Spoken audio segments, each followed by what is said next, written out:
Hey Natalie, I am going to show you how you can kind of clean up some stuff in Lightroom. This is easier like in Photoshop, but I'll show you like the tool that we do have. So you're going to want to zoom in pretty close and then come up here to the top right corner to spot removal. And I'm going to click on that, and then I'm going to adjust the size that I want. And the feathering is just like how much of it's going to be blurred. I'll probably leave it, well, probably like around 70.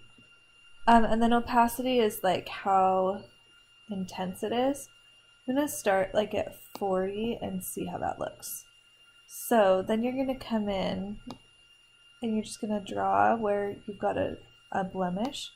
And then you grab this second line or the second circle, and as you move it around, it'll copy where you're at. Does that make sense? So you're going to want to just adjust it until it matches what you're doing. So like maybe right there. And then I can increase the opacity to like make it completely copy or not. And then, let's see. But it still does not do like that great of a job. You can click on it to rework it. Let's try bringing the opacity down and see how that looks. It's a little bit better.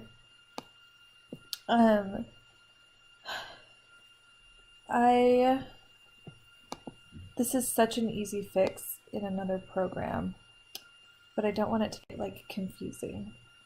So let's just try this a little bit. It is also a pretty smart tool, so it usually gets pretty close to what I want. I'll make a separate video like near the end of the class to show you how I would fix it in either Photoshop or actually more than Photoshop. I use a program called GIMP, which is free and really easy to use. Okay, this is getting a little bit more complicated than I planned to, but I'm just going to show you how easy it is to do this in GIMP. So GIMP is a free program, and I actually prefer it to Photoshop. I've used it for like 10 years, and I don't know if it's just because I'm used to it or what, but I like it better than Photoshop. I think it's just a little bit more natural. So I have both, and I use Photoshop sometimes, but I don't use it that often. So let me just show you. I'm going to open your photo here, and I'm just going to zoom in close on her little face, and then I would grab this, it's like 2 crossed band-aids, it's called the healing tool. I'm just going to click on that, and I'm going to bring the opacity down to about 25. And then I'm going to adjust my size. And then with this one, I'm going to push Control and then choose a place on her face where I want to anchor it that's like pretty even.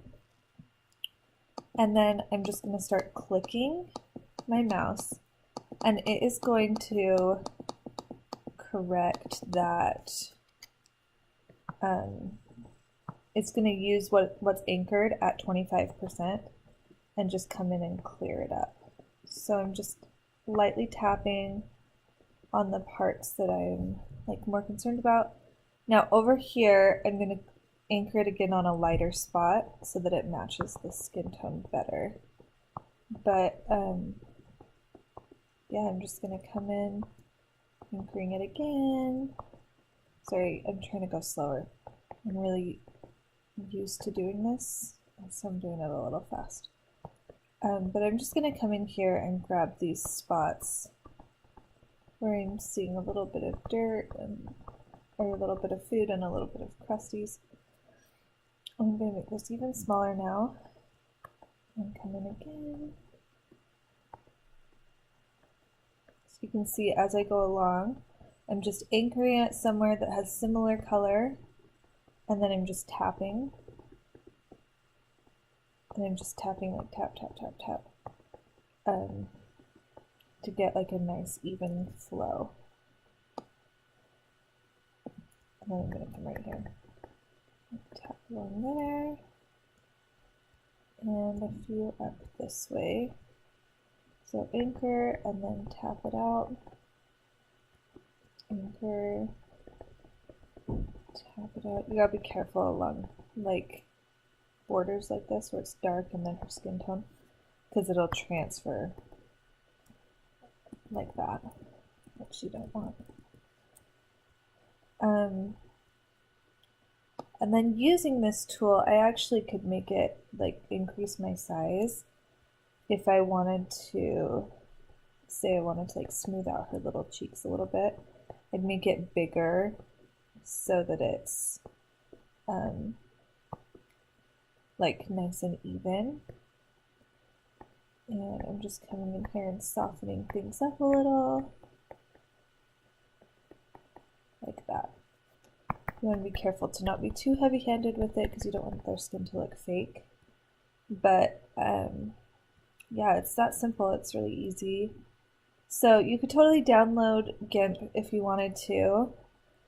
And like I said, it's just a free, like, open source program.